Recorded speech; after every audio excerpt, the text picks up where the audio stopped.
This very system that you see on the screen right now is going to unlock so much money for any agency or B2B service-based company. And it is a very comprehensive multi-channel outreach system. And the issue with most outreach out there and why people fail is because they vastly underestimate the actual amount of work that it takes to set up a proper outreach system. Most people that don't have success with outreach is because they set up a very basic system. They have no idea what they're even doing, or they work with a cheap agency, and it just nothing happens, right? And that's because you're not actually taking the time that it requires to master it, right? Typically, things take around 10 times more effort than you think it actually does. But I'm going to walk you through this system here. We're going to be using cold email and LinkedIn in 2026. These channels are they've always been around, and they're not going to just suddenly disappear, like some people say. They're here to stay, and these are great channels. If you can master these channels and you know what you're doing with cold email and LinkedIn, you're basically just going to have an endless stream of customers if you know how to deal with these two channels here. So the three different call to actions that I recommend you implement is either asking prospects to directly book a call, which is if you have a very, very strong offer, you can go ahead and do that. But if you don't have a very strong offer, you can send a lead magnet and make sure this lead magnet is like so valuable that you would actually pay for it and that it's actually actionable. And then basically you want to have people sign up for your lead magnet. You want to have their email address, put it into a newsletter, and then just nurture them over time. And then we have an interest-based call to action, and this is where you basically just ask if they're interested, and then you have a conversation with them over email before you book the call.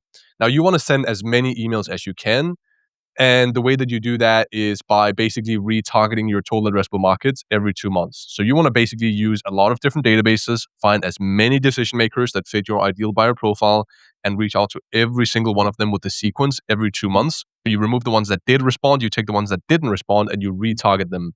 And you do this. So we have 12 months, so that would be 6 times a year. You do this basically. You retarget your entire market. So everyone, get this, everyone in your market sees a message from you 6 times per year. And what that is going to do is it is going to make you stand out. It's going to make you be the company that's top of mind. And don't worry about, spamming or sending too many emails, because the truth is, if you're not sending volume, if you're not staying top of mind in 2026, you're just going to get buried. Like all the people that worry about, not spamming or not sending too many emails, they're going to be the ones that make no money with outreach. So you got to do this. You got to retarget very aggressively like this. And they always have the option to opt out. We're not going to reach out to anybody that says, unsubscribe or I'm not interested. So, but yeah, that's what we want to go ahead and do. And we want to have a lot of focus as well on the appointment setting process. So this is the system we have here is basically having a subsequence AI or an inbox manager to respond to every single lead that is generated in under 1 minute of them responding. This is so important. So we basically, what happens is that we get the response. The sending tool we use, instantly.ai, basically marks the lead as qualified automatically with AI. The lead is then pushed to Clay. Clay enriches the lead with a mobile number. It sends a notification to a Slack channel where an inbox manager is waiting, and they can respond to the lead, call the lead, and then book the appointment. And the way you want to go ahead and do that is basically by having at least one appointment setter per time zone that you're sending in. And you want to make sure that their entire goal is literally just to sit there and be ready. That's their goal. Be ready. They're not allowed to, be on their phone, be on YouTube and stuff like that. They need to be ready as soon as they see a notification. And whenever they're not working, they can be cold calling. So they can be cold calling and then having their phone next to them, always checking if a lead is coming through with a Slack notification, and then they can stop cold calling and go directly to set the appointment. And you want to train them on the product or service for at least 2 weeks. Very detailed, like 8 hours a day, full-time studying and learning, and do training and preparation calls, and then compensate them with the base plus pay per show. This is really important, pay per show, because sometimes if you just do it pay per booked call, they're gonna just optimize for that. Like they're gonna say some nonsense, get people on a call, but they weren't really convinced. They were just kind of forced into the call, and you're just gonna get a bunch of no-shows. So you don't want to go ahead and do that. You should not be in a situation where you, as a busy founder, is taking care of appointment setting and replies, because trust me, it's just not going to be. It's going to cause you a lot of stress because you have to be ready all the time, and also it's just going to take away your focus on other important tasks in operations and sales and so on. So just do this. Hire somebody for this purpose. And then what we want to do is for all the people that do not respond or pick up the phone, we want to put them into an aggressive, basically follow-up flow. I have outlined here what we typically do for those, and then a 90-day follow-up plan to get them to eventually book a call. We also follow up with them on SMS and LinkedIn, so they're just getting basically hit from all different angles with case studies, with FAQs, with basically industry insights and industry secrets. And so this is going to basically just nurture them so they eventually do book a call. Again, this is also focused on very high volume here. They're getting hit with like almost daily messages on different channels, right? And again, that might seem aggressive, but it just works. It just works. If you want to make money, you should do that. And also, we want to capture website traffic. So when you send cold emails, you will get quite a bit of website traffic. So we capture that with our B2B. We push it into a Slack channel. Actually, we also qualify them with AI before they're pushed into the Slack channel, just because we want to make sure that the website visitor is actually qualified. And then again, you can just follow the appointment setting process here, where they're being called as soon as they check the website. I wouldn't mention that you call them because they've seen the website, but that's a bit creepy. So you just want to basically call them and just say, hey, wanted to chat, right? So, don't do something like that where you mention that. Now, then after that, you want to basically, book the call, funnel them to a thank you page with a 7-minute explainer video and an FAQ on that page, and telling them to actually accept the call on Google Calendar. If you haven't already, you want to add them to the welcome flow that basically explains your entire service plus all most frequent FAQs in 30 days, right? So even if they no-show the call, they're still getting this. So they're going to have the chance to rebook the call. So this covers nurturing and it also covers no-shows.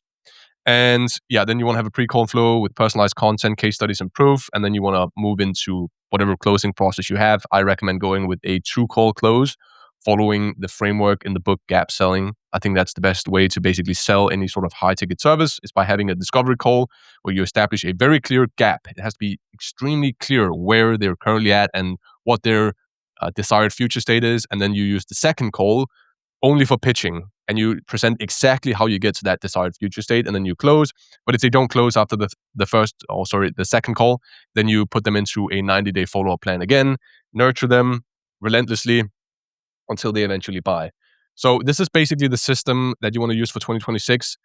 There's a lot of work going into setting up this system here. This is not easy to set up. And so if you want to work with a company that does all of this for you, you can go to scalesprint.io. We do also have a done with you package if you do want to spend a lot of time setting up this yourself with our help. So you can check that out, scalesprint.io. It's going to be in the description in the pinned comment. But in any case, thanks for watching the video.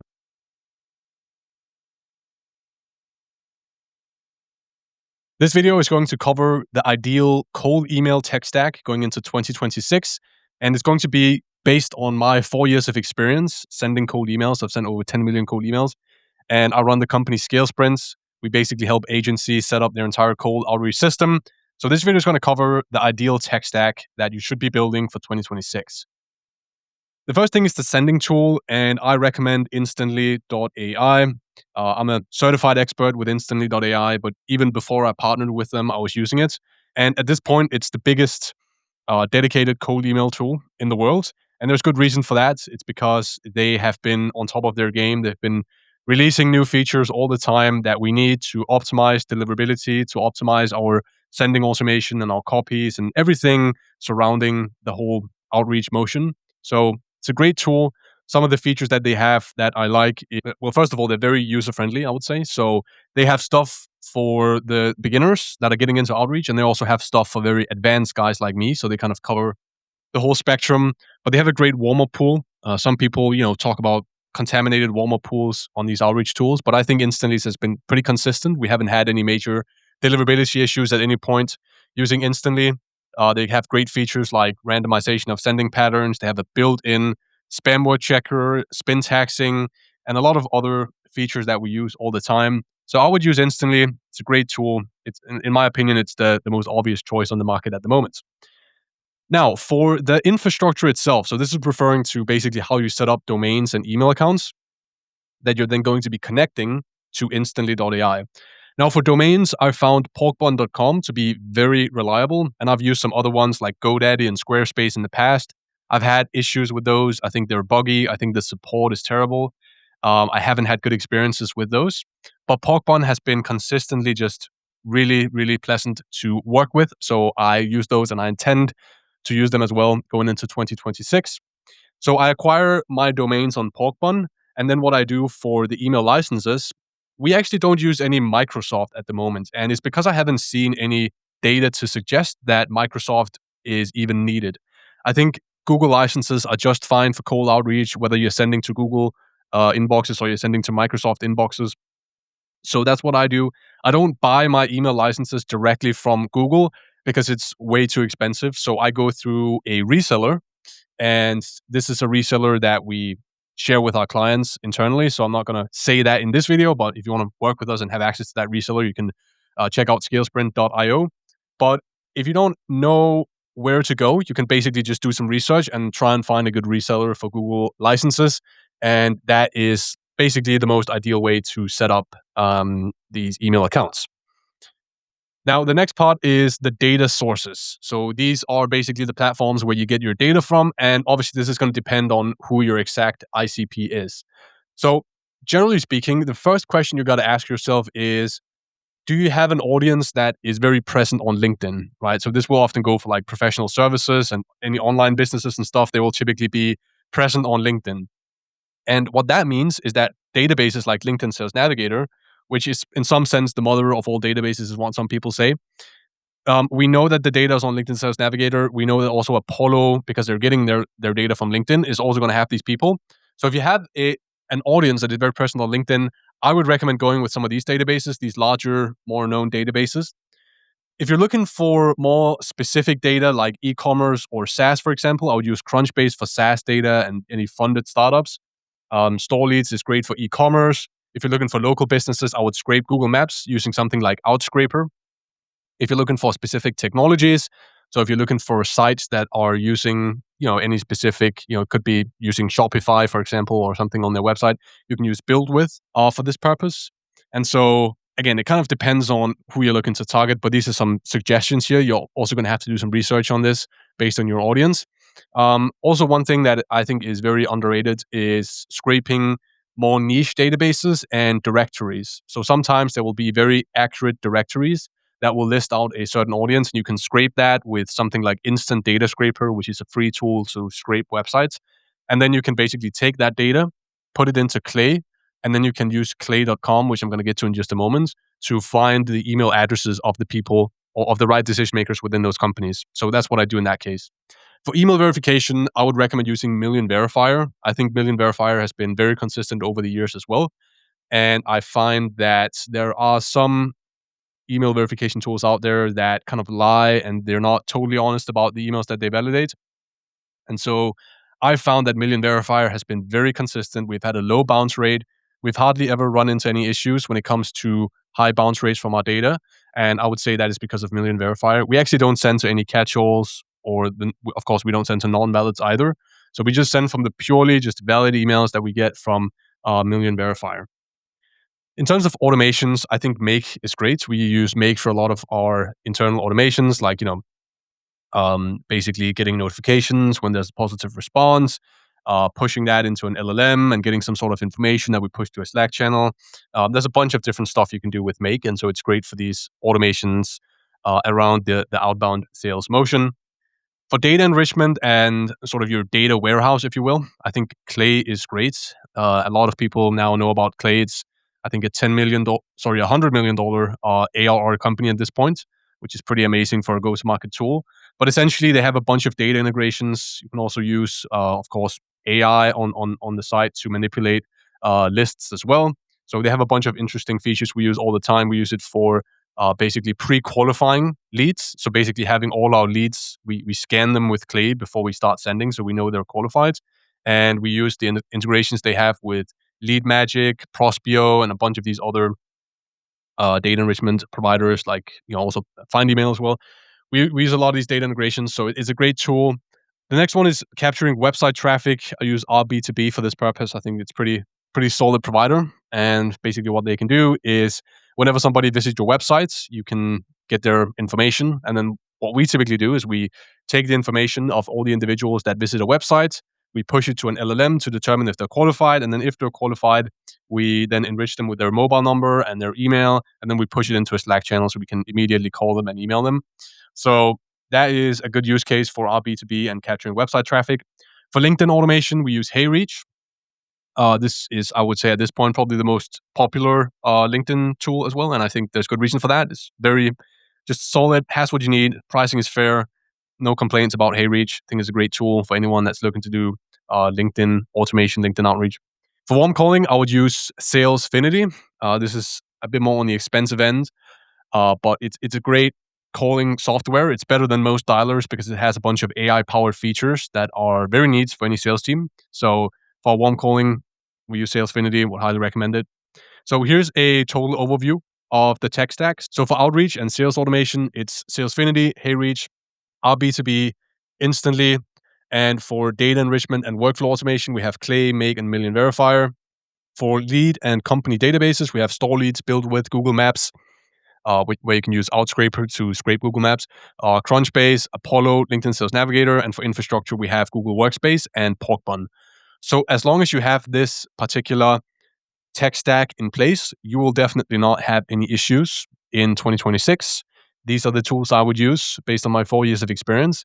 And if you are looking for a company to build out the entire cold outreach system for your company, you can go to scalesprint.io.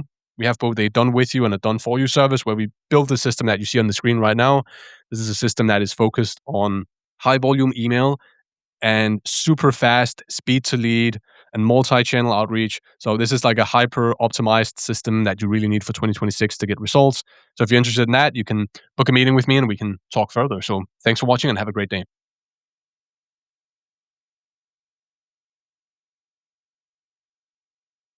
So this video here is going to cover the ultimate deliverability checklist. So whenever you want to send cold outreach, make sure that you can tick all these boxes before you start sending, because this is going to determine whether or not you can land in the primary inbox and avoid the spam folder. So let's start out from the top here. The first thing you want to do is you want to have a decentralized infrastructure. And I think most people know that these days, but there are still people sending emails from their main company domain, which is a very bad idea because, first of all, when the ESPs, which is the email service providers, Google and Microsoft, when they see that one domain is sending like 500 emails a day, they're going to flag that domain and all your emails are going to land in spam. And now you've ruined your main domain. So there's a huge risk associated with it and it's not scalable at all.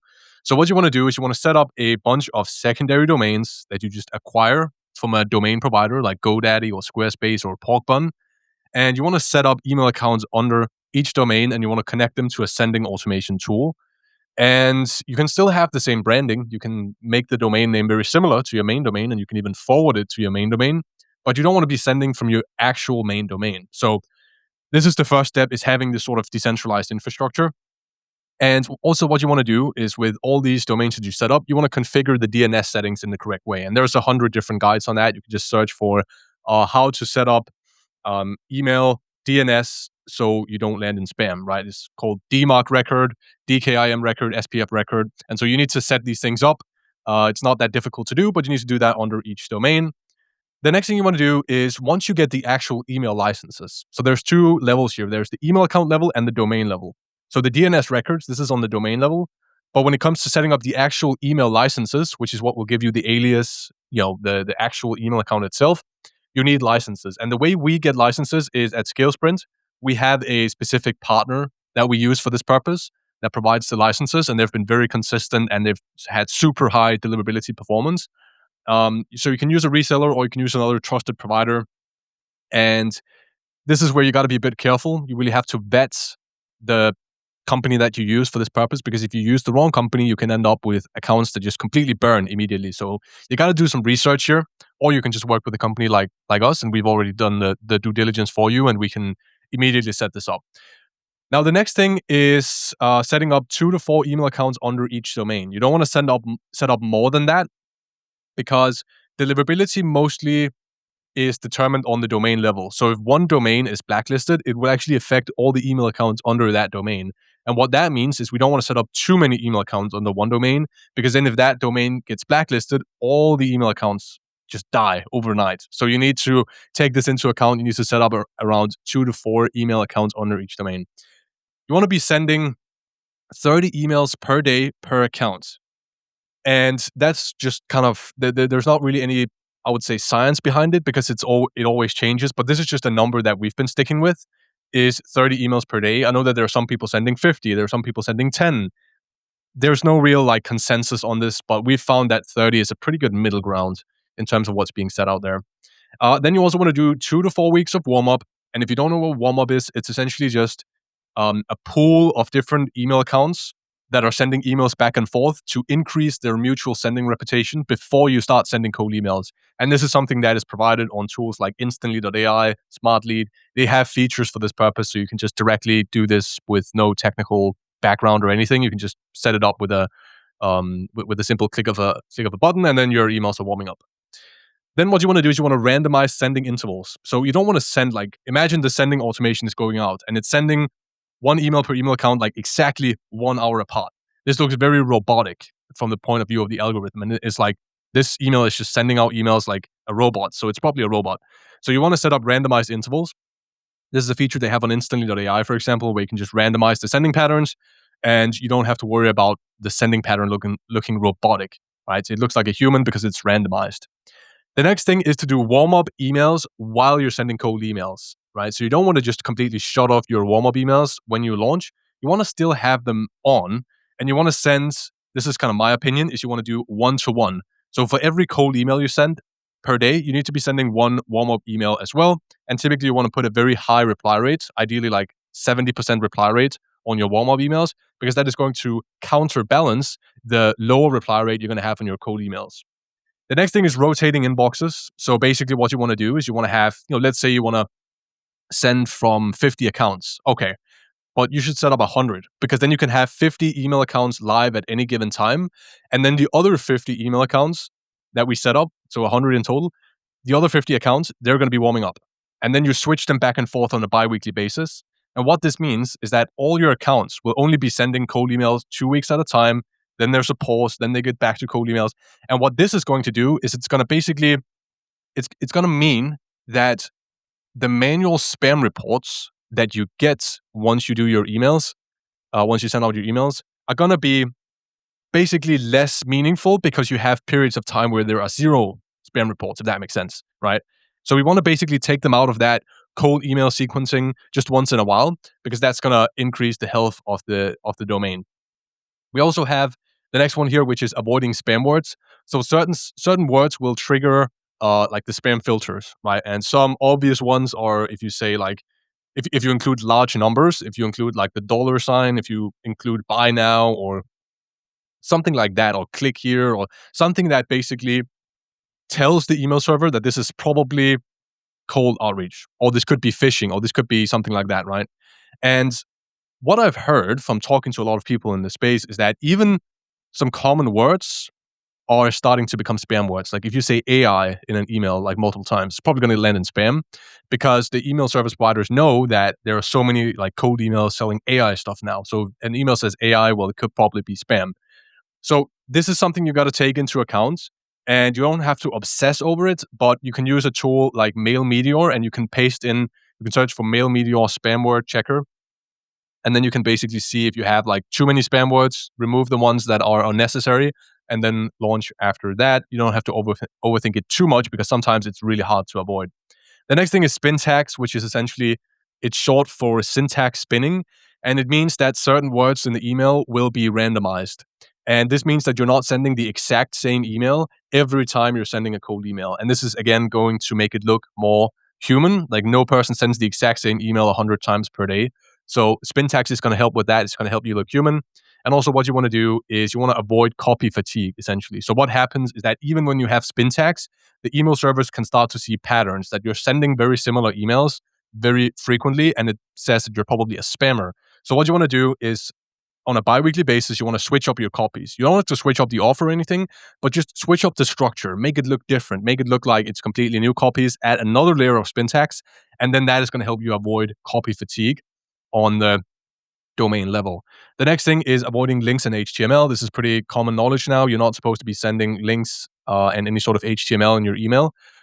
In some cases, there are exceptions. Like if you sending a link means that you're getting like a 50% positive reply rate, then the decline in deliverability might actually be worth it. So again, you have to make a decision on that. But for the most part, the common advice here is to avoid links in HTML. The next thing is avoiding open rate tracking and CTR tracking. And again, this is for the same reason, because if you track these, you're going to have to basically install a pixel of sorts inside the email, which is a hidden image. And this is going to trigger the spam filters as well if you do that. And open rate tracking is not that accurate anyways. So I would avoid this in pretty much all circumstances.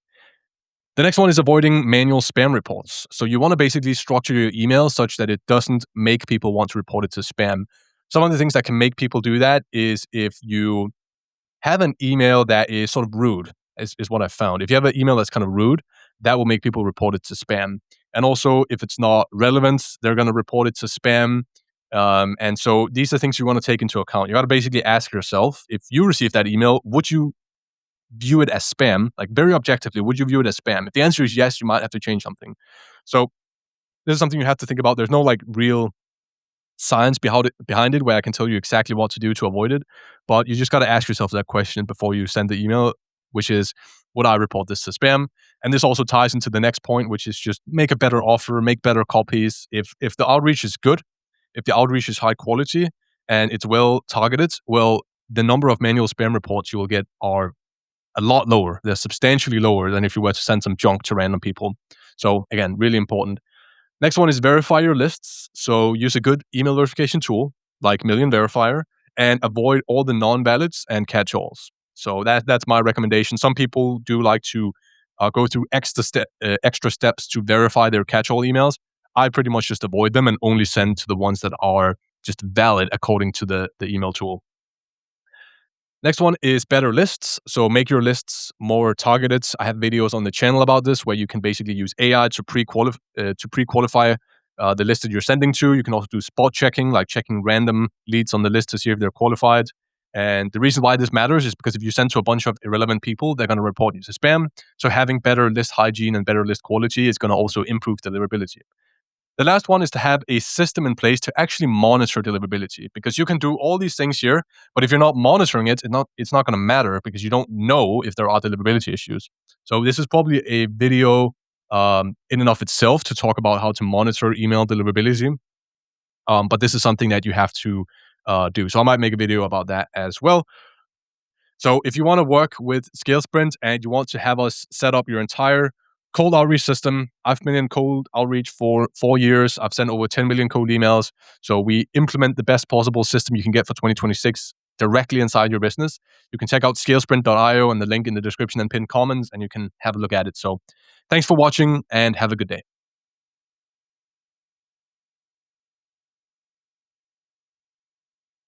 So this video here is going to be how to structure your offer specifically for cold outreach as an agency.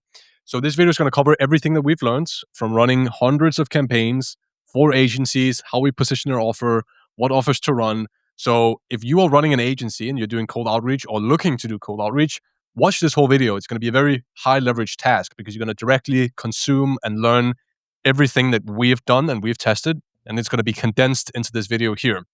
So for context, I've been building cold outreach systems for 3 years. I'm a certified expert with Instantly.ai, the largest dedicated cold email tool in the world.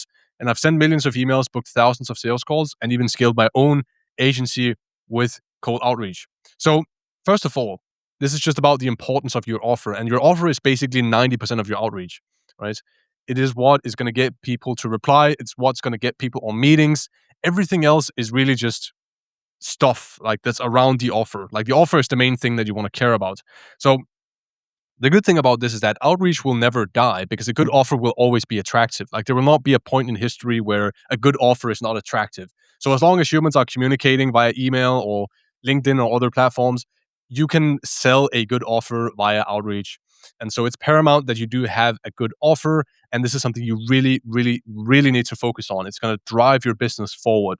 Working on your offer is probably the most high leverage thing you can do as an agency owner. So how do we define an offer? Well, an offer is not necessarily just a service itself.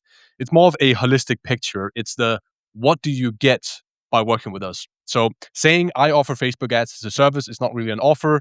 Saying I will run your Facebook ads and guarantee you X, Y, and Z, that's an offer. Or saying I will run your Facebook ads for free for a month. If you like it, you can hire me. That's also an offer. An offer can also be an asset that you provide before they ultimately buy from you. So that could be a lead magnet or a front end offer, but I'll get to that in a moment.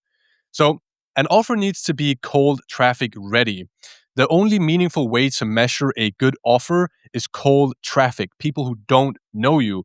Because if you're measuring the quality of your offer based on referrals and people that come to you via word of mouth, it's not going to be the same thing because they have some sort of pre-existing trust, and it's not going to be a real insight into how well your offer performs with cold audiences. So we have to make the offer cold traffic ready. And so, from a first principles based perspective, an offer does need to lead to revenue down the line. The problem with some advice out there regarding offers is that they tell you to do anything at all to get people interested and get people to hop on a call with you. And the problem for you is your end goal is deals and revenue, not just sending free stuff and wasting time. And so that's kind of the problem that I have with some of the advice out there regarding how you should build your offer. So these are the offers that you can try in your agency. The first one is an audit. Right? This is a good one. It always has been a good one, but it's really important that you position your audit as something valuable. And oftentimes, in order to present it as something valuable, you have to show that you know what the hell you're talking about.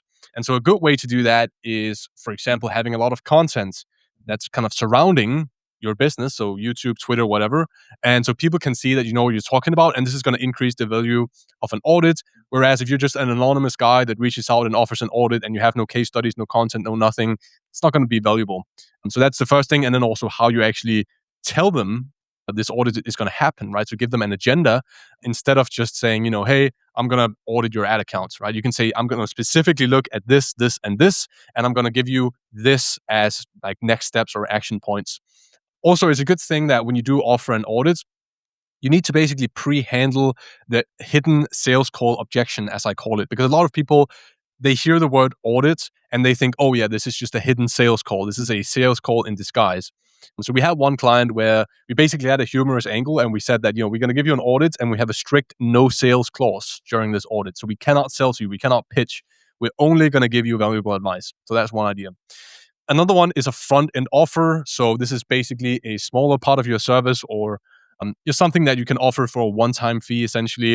And what you want to go ahead and do is basically overperform substantially once you fulfill that. So make them come back to you. So send them into a long email flow after they've received this front-end offer and nurture them down the line. This could also be a product if you create some sort of a product that you can send to people. So, for example, if you're designing landing pages, it could be sending them 100 templates for landing pages, for example. And then they're going to like those and they're going to work with you down the line after some nurturing via email marketing. It can also be a hyper-specific case study walkthrough. So if you're like, hey, we worked with a company that's literally exactly like yours, and I want to show you exactly what's working and what we did for them, that can be a very compelling offer. I know for a fact that if somebody came to me and said that and they had something I was looking for, let's say we can say a YouTube agency because I'm doing YouTube videos right now. If they said that, well, I would definitely be interested in taking that call. Another one is guarantees. This is obviously a classic one.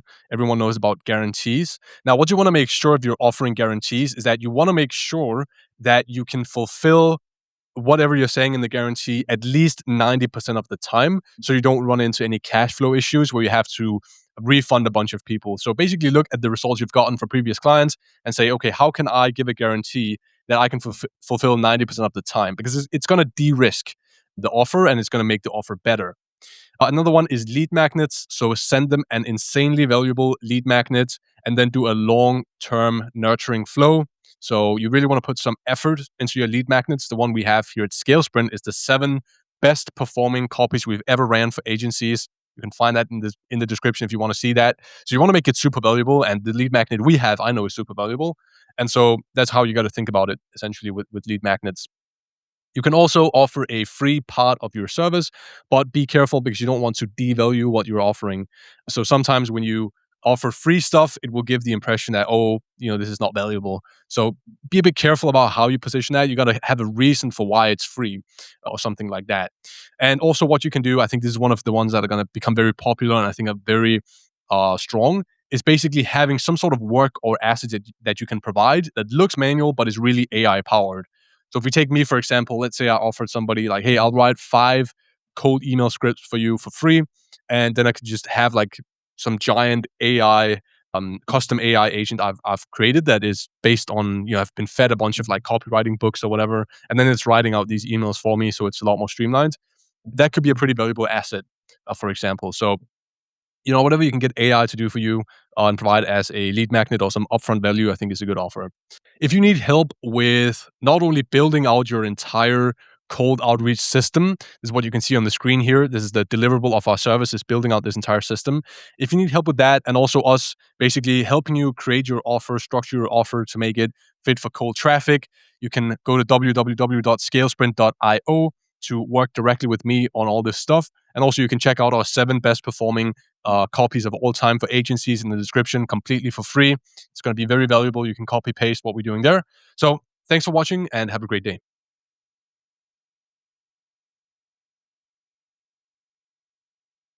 So this video is going to cover the number one reason why you have a low show up rate and you have a low quality of calls when you book meetings for your agency via cold outreach. And just for context, so you know that I know what I'm talking about, I've been building cold outreach systems for agencies for 3 years. I'm a certified expert by Instantly.ai, which is the largest dedicated cold email tool in the world. I've sent millions of cold emails on behalf of agencies. I've booked thousands of sales calls, and I've also scaled my own agency with the very same channel, cold outreach. So what we're looking at today is the bottom half of the Scale Sprint system. And by the way, this is a system that we install for clients. This is the deliverable of our service. So if you're interested, you can check out the link in the description. But anyways, we're going to look at what happens after the call has been booked, right? So you're doing your outreach, you get a call booked, and we now want to optimize the show up rate and the quality of the calls. The reason why your show up rate is low is typically for one or more of the following reasons. So, the first one is people don't know what is in it for them. So, this is something that I see a lot of people get wrong, is that they have no way to position the call. They might position their offer in a specific way, but they're not positioning the call. And the call is a micro commitment. The call might not be similar to them actually buying from you, but it's still a micro commitment, and that's how you want to treat it. So, you want to have some sort of exchange, some sort of transaction. They need some sort of value on the call. One way to do this is to position it as an audit. Could also be that you have a very hyper relevant case study and you're going to show some of the alpha, some of the good stuff that you did for those guys that you can share with them. So that is one way to position it. The second one is they forget what you actually do. This is very common, especially if people are booking more than 3 days away from the dates of where they scheduled it. And so this is a common one. If you want to fix that just immediately, you can adjust the settings. If you're using Calendly, you can make it so that they can only book 2 days out, and that fixes it immediately. The third one is you haven't created enough urgency. This is something that pertains to the offer itself. So have you actually presented the problem as something that needs fixing fast? And if you haven't, well, they might just sort of forget about it or not think it's important. There's not enough urgency. The fourth one is that they have limited knowledge to even know if the call is valuable. So they don't know enough about your company. They don't know if you're a superior provider compared to your competitors. So they're like, why am I even hopping on this call? Because they have limited information, they have limited knowledge. So the first fix that you need to implement is to have a high converting thank you page. This is really low hanging fruit and it's super powerful. So I have an example here of one I've created just for us here at Scale Sprint. So as we can see here in the top, we have some reviews. Then we have a black box that says done for you cold outreach. And then congratulations, your meeting has been scheduled. And then what it basically does here is it asks them to confirm the call. And what there also is there's a 9-minute explainer video. So this will allow the prospect to view a quick video that goes over some of the stuff that was going to be mentioned on the call anyways. So it just saves everyone time. And you want to position it as sort of steps here. That's a good way of sort of getting people to do stuff is by calling it steps. So step 1 is watch the video. Step 2 is confirm the call and then click I know the sender. And then what I have in the bottom here is my number so they can WhatsApp me. And then also they can watch some of my other content here in the meantime. I'm sending them some YouTube videos. So this is a way where you can educate them and you can also get them to confirm the call, which will also increase the show up rates as well. So this is an example of what you can build. And the next one is fixing your pre-call flow. So what you want to do is right after they book the meeting, you want to send them at least 3 emails, and they should be what you do, how you do it, and why you do it. So for what you do, you basically just want to have that sort of be your offering. How you do it is the mechanisms, right? So you have any unique mechanisms you can mention here. That's always great. And then why you do it is essentially why have you established this service? Like what is the issue? right? Is it an issue with other providers? Are you better than other agencies? Or are there not any solutions out on the market? Like, why do you actually offer this? What you can also add here, ideally, you would want to send more than 3 emails in your pre-call flow, but you can also add case studies, FAQs, and then you want to basically send them 1 to 3 emails per day. And don't worry too much about sending too many emails because it's really going to be worth it. Like, even if a few people think that you're a spammer, it doesn't really matter, like, because you're going to just vastly outperform other people that are afraid to send too many emails to prospects. So this is what you want to do. Now, a bonus if you're really struggling is that you can do some manual pre-call stuff too. So you can send them personalized videos. You can also send them, like, basically you taking up your phone, filming a selfie video of yourself talking to them, also calling them and just confirming, hey, just making sure that you're still showing up for this call. And then you can also prepare basically some custom made assets that you can sort of tease in the emails. So you can say, look, we have this asset here that we've created for you. I can't wait to show it to you on the call. So those are some of the things that you can do manually, which will also drastically increase the show up rates.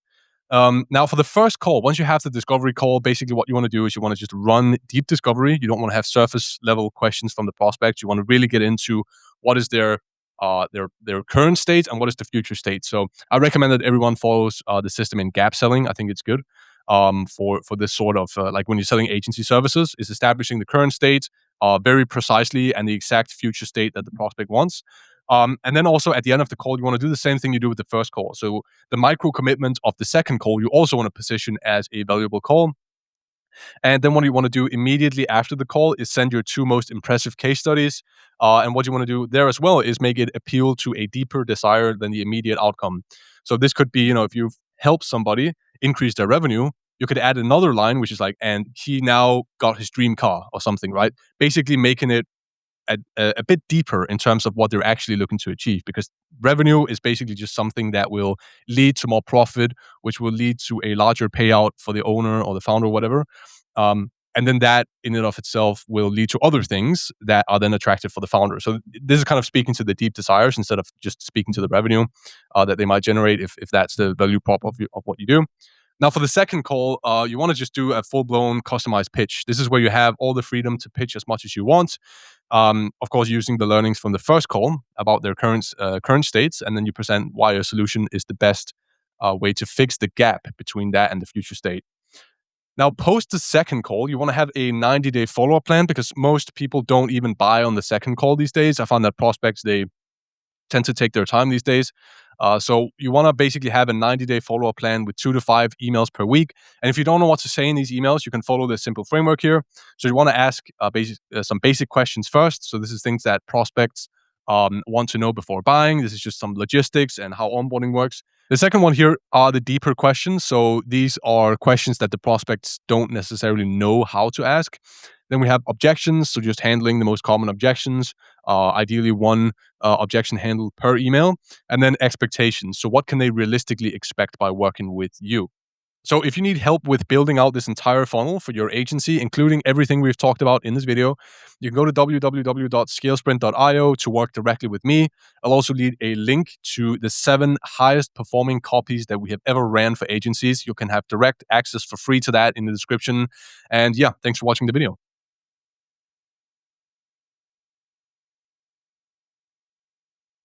This video is going to cover how you can set appointments from cold outreach. So it's going to cover the scenario where you've sent an email to somebody, they're interested, and now you have to set the appointment. And I think that I'm not the only one that feels this way going into 2026, but it's not that difficult to get interested responses. The difficult part seems to be getting them on a call. So that's going to be what I'm going to cover in this video here today. So just briefly on my background, I've been building cold outreach systems full-time for 3 years. I'm certified as an expert by Instantly.ai, the largest dedicated cold email tool in the world. And I've sent millions of emails and booked thousands of sales calls and scaled my own agency with cold outreach. So first of all, too many people just generate leads and they do 2 to 5 follow-ups at max. And I see this all the time. I think this goes for like 90% of everyone that does outreach. And they wonder why no meetings are being booked. They see all these interested responses, all these leads, but they're just not going anywhere and they're not getting these appointments booked. So you need to get to a point, in my opinion, for most offers where you have at least 30% of your positive replies turning into meetings. And basically, there are 4 different situations you can be in. So you can have not enough leads generated and not enough leads booking calls, which is the worst situation. Then we have enough leads being generated, but not enough leads booking calls. Then we have not enough leads generated and enough leads booking calls. And then we have the best scenario here, which is where you generate enough leads and enough of these leads are actually booking calls. And so we're going to talk about how you can get in that most ideal fourth situation here. So in 2026, attention seems to be a lot more scattered. I think people get a lot of offers, and it's hard to tell what is best from the prospect's point of view. They get all these different offers, different ways of solving certain issues. So, for example, with a cold email agency like me, they might also get exposed to all these AI agents that do all this stuff now. They don't know that this is kind of BS, most of it, and so it's very hard for them to navigate the situation, and it basically creates some sort of inherent paralysis by analysis among prospects. And so, in order for you to actually stand out, you need to be faster with your responses. You need to be better with your responses, more persistent, and you need to be everywhere. And so, the winner right now is not the best offer. It's the fastest, clearest, and most persistent offer. And this is what we see all the time. We see people with mediocre offers, people who don't deliver for their clients, and they're getting so much revenue. They're getting more revenue than people that are super, super good at their craft. And it's simply because they're better in their sales process. So, not that, you performing your service and delivering for your clients is unimportant. It's going to be very important for churn, to reduce churn. So but still, you need to really have a good appointment setting system, because it doesn't matter if you don't get any sales.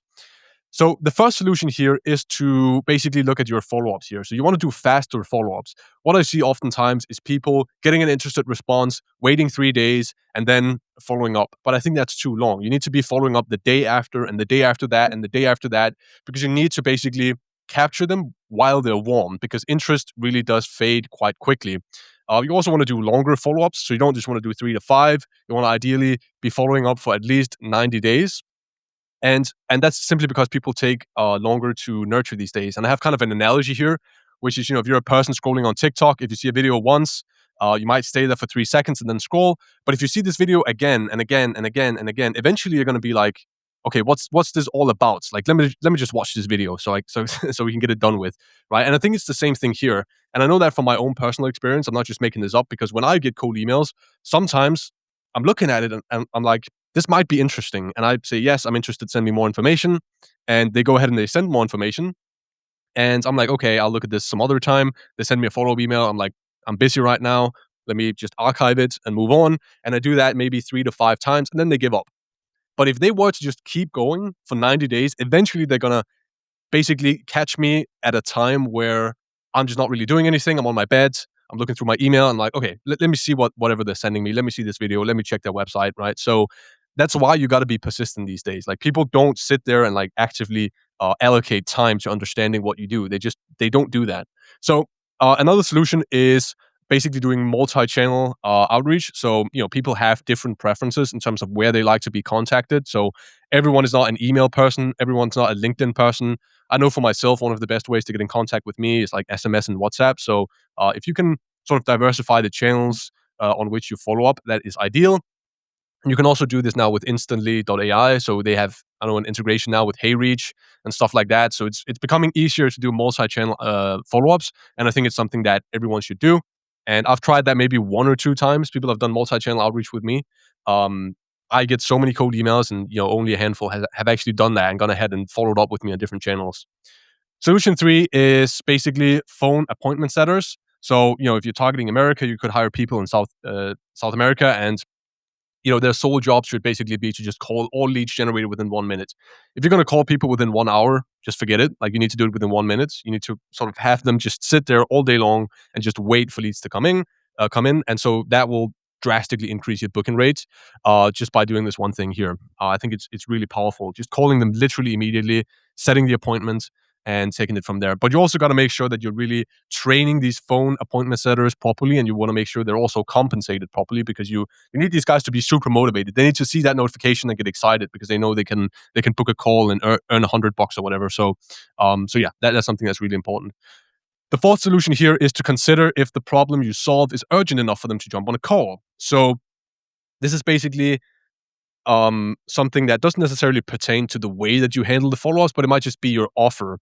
And so in some cases, they might be like, okay, this is an expensive solution. I don't really care about the problem that much.